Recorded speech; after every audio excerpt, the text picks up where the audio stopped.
Here at 2600 West Olive on the corner of Frederick and Olive. This is the home of Power 106. Got a nice little crowd here gathering. About to go inside, hold these dudes accountable. Got a couple of other people went to the bathroom. The guy over there with his dog. But here's the one thing we want everybody to understand is that Tiger pulled his video down, man. And he was disrespectful to fat people, but not necessarily the Latino race. But he apologized anyway. Power 106 has no black, absolutely no intern. They don't have a black manager. They don't have black DJs, but they play black music. And they gave this guy, Gil, a platform to talk about the N-word and other things that he felt about the Tiger video. So he should be able to do that, and we don't have an issue with him talking about the Tiger video, but do not disrespect the black culture. And the radio station should have had an equal representation of black people, not just working at the station, but being able to address that issue. So we're about to go in there and see what they do, see if they let us do what we do. We got reasonable black people here, and then we got those who get it cracking if anything were to happen. So a nice combination. But let's see how we can do this the right way. See if we could do it, pull it off, being respectful, and they respect us back. No disrespect to the other culture, and no disrespect to those who were offended by Tiger's video. I think that's probably what he should have said is, instead of apologizing, he should have said, look, it was not my intention to offend you, and please forgive me if I did offend you, but I wasn't the purpose of the video. But some of the things that happened after that were totally disrespectful, and we're going to address that now with the radio station. What is it called when you go live on Twitter? Yeah, you can do videos on Twitter. I got like 30 people that's going. Let's go in and represent our people and our cause the way that we always do, and not the way that they present us as, people who we are not. And again, the goal is to meet with them, set forth our issues, put forth our demands, ask for a follow-up meeting, and a liaison that'll work directly with us to follow through on the actions that we're going to discuss, either there if they meet with us or afterwards. So thank you. You guys ready? All right, we're here. Let's see what happens. Let's see how that's going to work. But we're here.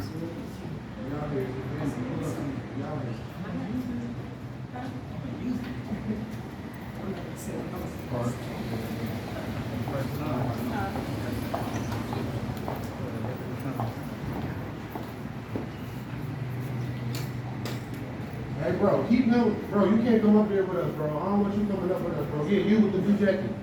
Yeah, just hold on tight. Hold the front line out here for us, bro. Appreciate it, but we won't have to just let them in here. Whose uncle is that? Somebody's uncle want to come in. Oh, excuse me. Okay, so we're doing your order on the developments with regards to all right.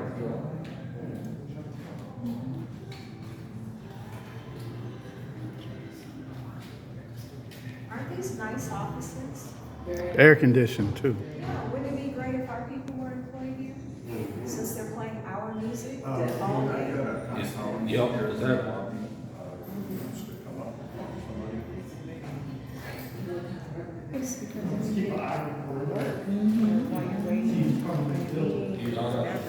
What did they tell us? What are we doing? They called up. I did call early this morning, asked for a meeting. I forgot the young guy's name that I spoke to, so he said he would get back with me. He has not gotten back with me. I just checked in with the guard. We are at Power 106 at 2600 West Olive Street, Burbank, California. And we're here to discuss the, yes, sir. You called back and said you don't have an appointment, so nobody allowed. Okay, thank you very much, we appreciate it. All right, so shall It's we? unfortunate. Yes, it is unfortunate. It's unfortunate because they know why we're here. They know that we are very upset that they are giving a platform to Gil Tejada, American Cholo, who despite all of his, I'll just be blunt, lies and protestations, is claiming that he has not been calling black people niggers, that he has not been calling black people coons and ghetto. That is his issue, but it became our issue when he doubled down, despite the fact that he demanded that Tyga, who by the way, we are black Americans, no disrespect to Tyga, Tyga is not of our lineage. Tyga is not equipped to speak for us. One, because he does not come from our lived experience. It is very important that anybody in this movement understand you cannot allow other people to speak for you, because what we have is in our DNA. It's in our oral history. It's passed down. The greatness that is us is because it is our culture. So when you have other alleged black people speaking for you who come from homes with a completely different culture, it is not disrespectful for us to not have them speak for us. We don't speak for Haitians, we don't speak for Jamaicans, Trinidadians, Afro-Latinos. We don't speak for any African group. Why? Because we're not of the culture. We don't know enough about those cultures to speak for those people, and nor should we dare do that. So back to Tyga, this is another reason we're here. We have to stop allowing people to call people to the carpet on our behalf. And we've got to educate people like Tyga to understand that it is incumbent upon non-black Americans to say, I am not a black American freedman. I am not a black American Negro. I am not a black American descendant of chattel slavery. I am not from the United States, where I can trace my lineage all the way back to enslavement. We've got to hold non-FDA foundational black Americans freedmen to the highest standard possible. People are calling us xenophobic, divisive. No one tells the Chinese that they shouldn't, that they're divisive because they don't include themselves in Japanese culture. Nobody tells the Cubans that they are divisive because they want to delineate from Mexicans. So back to Tyga. What we have with Tyga is Tyga had no business speaking for us. He should have just spoken for Tyga, because they called him to the table as a representative of black American freedmen, which he is not, and we're all fully aware of that. So then the second prong of this is Tyga gracefully apologized. Tyga held himself to the standard of a man, and he apologized. On the other hand, the guy, Gil Tejada, the Latino who claims to be, who pretends to be a Mexican American, who's actually a Honduran, which is weird because he's just as brown as us, but he would not apologize once we noticed, well, hey, wait a minute. You want Tyga to apologize because you believe he has disparaged your people, but you don't want to apologize to black Americans, and we can pull up video after video after video of you, and I'm gonna say the word, of you calling black Americans niggers, coons, ghetto, and laughing about it. And in no moment to this point has he said, you know what, I was wrong for that. So now what he's doing, so now let's get to the Tariq Nasheed aspect of it. So now what he's doing is, Tariq said to him, Tariq Nasheed, for those of you who don't know, is a very, very popular, how would I describe him, Deborah? Is he a podcaster? He's an entertainer extraordinaire. He's an influencer, a teacher, an activist, Yeah. an educator. Modern day Renaissance. Right. He's a modern day Renaissance man, for sure. right, which comes from our culture. Yeah. What do you say? Well, now, well, we all have to eat. Yeah, You he's know a what? businessman. It's gonna go to make bread. I don't expect anybody to do that's doing movement work to go broke. Right. I'm going to digress and get back on point. Let's stop accusing people of being grifters who are actually out there doing the work. Correct. People want activists to travel all around and show up and talk to the congressional Black Caucus, right?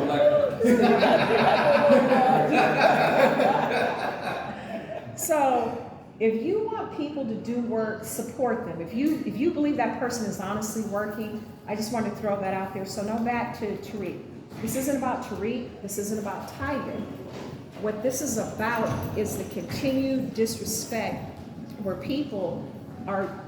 It's so many things going through my head. I'm thinking about the Beyonce situation right now, the Lizzo situation. Everybody has their thumb on us. Everybody wants to hold us accountable for things that are typically out of our control or we didn't do. So back to the Tariq, Tyga, Gil Tejada, fake American Cholo guy. So he doesn't want to apologize. And what Tyga said, like a man, Tariq, the T's and the T's and the T's. So what he said was, hey, let's meet in the studio. I'll meet you in the studio. You can meet in my studio. I can meet at your studio. Did he do that? No. He declined the offer. He literally declined.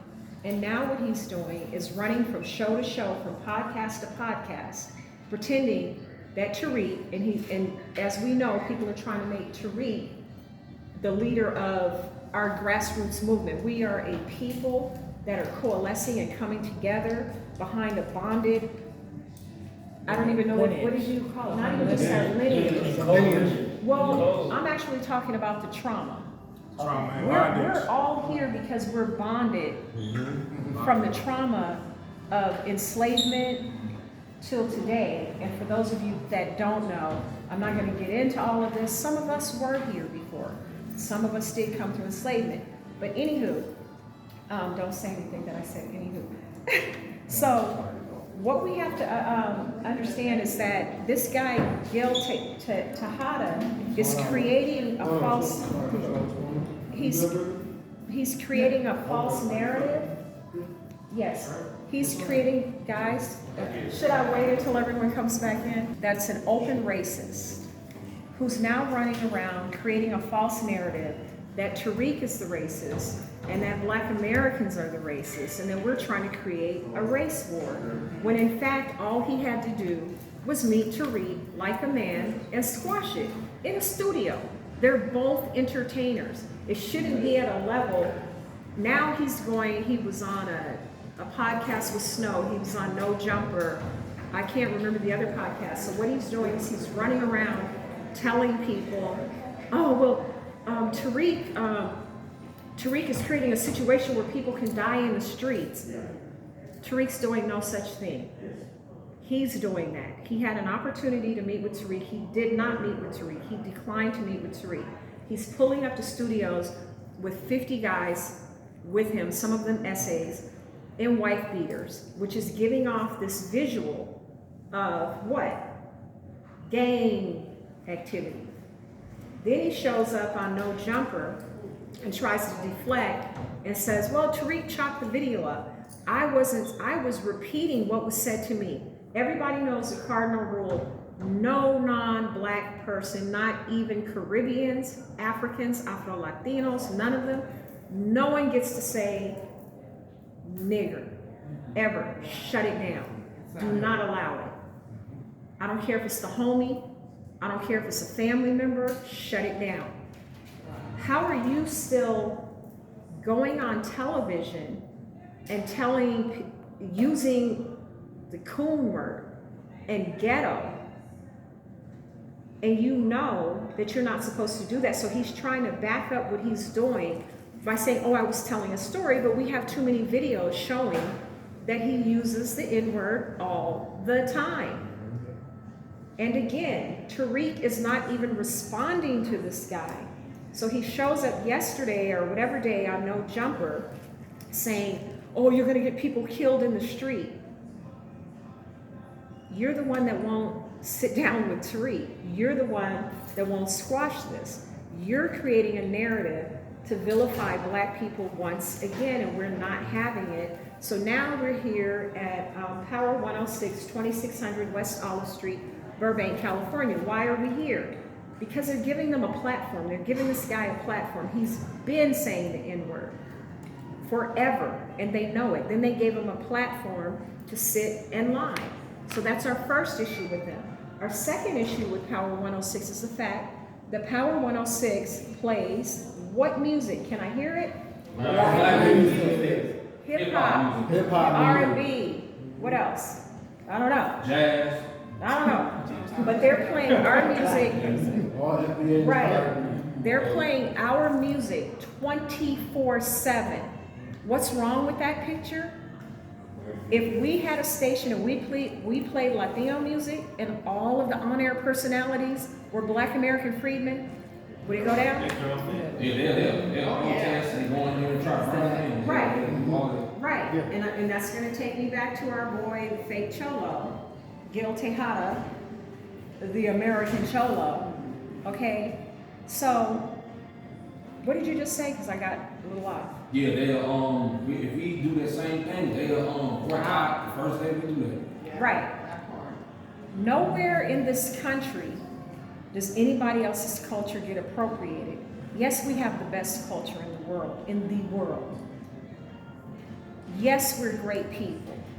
Yes, we're a beautiful, creative, intelligent people, and inventive people.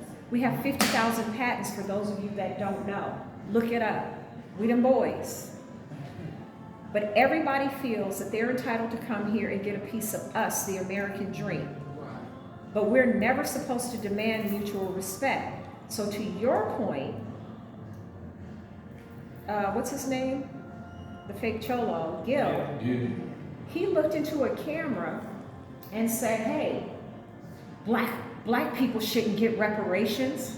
Oh, I got a big problem with that. Now you're really, now what you're doing is you're messing with our livelihood. You're messing with our families. Now you're talking about you want to start a war. You're not going to take money out of our families' mouths. That's what you're not going to do. So what he is doing is he said, all the Latinos should get together and protest our reparations. Right. He sure did. He sure did, La Raza. Now, what do we do when we don't like something? We go out and advocate for ourselves. Have we ever had a moment in time where we went and said they shouldn't get this? This ethnicity shouldn't get this. Even right now, with all the billions and trillions that the United States government is pouring into the immigrants that come here, immigrants who paid no dues, but you can land on this country on a Monday and on a Friday, you have a whole EBT card. You have a whole housing voucher. You have a whole transportation voucher. They have English lessons set up for you, technology lessons set up for you. And we're the people starving in our country, so that's why this is important. No one's going to eat off of our plate anymore. We're shutting this down. So when we get to the demands, we're going to talk about that. So the first issue is them giving a platform to an openly known hostile racist who is now going around trying to create some type of gangland activity that's not happening, that he's creating. The second issue is that Power 106, if we had been allowed in their offices, what do you think those faces would have looked like? I'm just curious. You think anybody looked like us? All Latino. Right. We're already being displaced in Los Angeles, and I'm hearing about it all over the country. You go into Smart and Final, Home Depot, McDonald's, restaurants, even the corporate jobs. When they're like, All right, you guys, I'm in this video. We're here at 2600 Olive, Power 106, and you know, it's a division. It's becoming a division where, you know, there's a guy who is creating a division, and now in defense of that division, individuals are speaking their mind, which could really be hurtful to any kind of collaborative effort to end the violence of the street. So just be mindful of the words that you use, be mindful of the people who are listening, and if you have an influence, please use your influence to bring peace. Like that dog right there. Use your influence to bring peace and not to bring division. All right, peace.